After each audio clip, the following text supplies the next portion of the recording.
പാചകവാതക വില കുതിച്ചുയർന്നതിന് പിന്നാലെ ഭക്ഷ്യവസ്തുക്കൾക്ക് വില കൂട്ടി ഹോട്ടലുകൾ 10 മുതൽ 20% വരെ വില കൂട്ടേണ്ട സാഹചര്യമെന്ന് ഹോട്ടൽ ഉടമകൾ പറയുന്നു.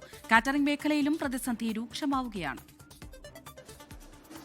ചായയ്ക്ക് മുതൽ ചിക്കൻ ബിരിയാണിക്ക് വരെ വില കൂട്ടാതെ പറ്റില്ല എന്ന നിലപാടിലാണ് ഹോട്ടൽ ഉടമകൾ. പിന്നാലെ ഹോസ്റ്റലുകളും ക്യാൻറ്റീനും നടത്തുന്നവരും ഫീസും റേറ്റും കൂട്ടേണ്ടി വരും എന്ന സൂചന നൽകുന്നു. പാചകവാതകം കിട്ടാതിരുന്നപ്പോൾ ഉള്ളതിനേക്കാൾ ബുദ്ധിമുട്ടാണ് വിലക്കയറ്റം സംഭവിച്ചപ്പോൾ ഉണ്ടാകുന്നത്. 60 രൂപയുടെ ഊണിന് 80ആയി, 12 രൂപയുടെ ചായ 15ആയി. പെട്രോൾ ഡീസൽ വില കൂടിയാൽ ഇവിടെയും നിൽക്കില്ല വിലക്കയറ്റമെന്ന ഹോട്ടൽ ഉടമകൾ. വില കൂട്ടാതെ ഒരു ഫീസ് വർധന നമുക്ക് ചെയ്യാതെ അപ്പം ഞങ്ങൾക്കൊരു ഹോട്ടലുണ്ട്. ഹോട്ടലിലാണെങ്കിലും ഞങ്ങൾ ഊണിൻ്റെ എല്ലാം വില കൂട്ടി. ഇനി സാധനങ്ങൾക്ക് വില കൂടും. ഇതൊക്കെ ലോറിയിലും ഇതിലൊക്കെയാണ് വരുന്നത്. അപ്പോൾ സാധനങ്ങൾക്കും അരിക്കും എല്ലാ സാധനങ്ങൾക്കും ഇനി വില കൂടാൻ പോവുകയാണ്. അതൊന്നും നമ്മൾ ഇതുവരെ നമ്മളുടെ ഇമ്പാക്ട് അതൊന്നും വന്നു തുടങ്ങിയിട്ടില്ല.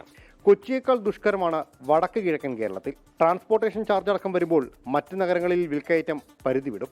കാറ്ററിംഗ് മേഖലയിലുള്ളവരാണെങ്കിൽ പരമാവധി സദ്യ ഓർഡറുകൾ ഒഴിവാക്കുകയാണ്. ഗ്യാസിന്റെ ചിലവ് താങ്ങാനാകാത്തതാണ് പ്രധാന പ്രശ്നം. വർക്ക് എടുക്കുന്നത് കുറവാണ്.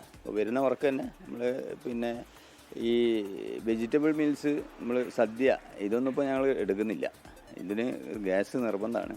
സർക്കാർ സബ്സിഡി തന്നാൽ മാത്രമേ ഉള്ളൂ നമുക്ക് പഴയ രീതിയിൽ നമുക്ക് ഈ കാറ്ററിംഗ് മേഖല കൊണ്ടുനടക്കാനുള്ള പ്രയാസം ഇല്ലാതാവുള്ളൂ. സാധാരണഗതിയിലേക്ക് വില പിടിച്ചു നിർത്താൻ സർക്കാർ തലത്തിൽ ഇടപെടലുണ്ടാകുമെന്ന പ്രതീക്ഷയാണ് ബാക്കി. അതിനിടെ ലോക്ക്ഡൌൺ അടക്കമുള്ള സാഹചര്യങ്ങളിലേക്ക് പോകുമെന്ന ആശങ്ക വേറെയും. 24 കൊച്ചി, കോഴിക്കോട്.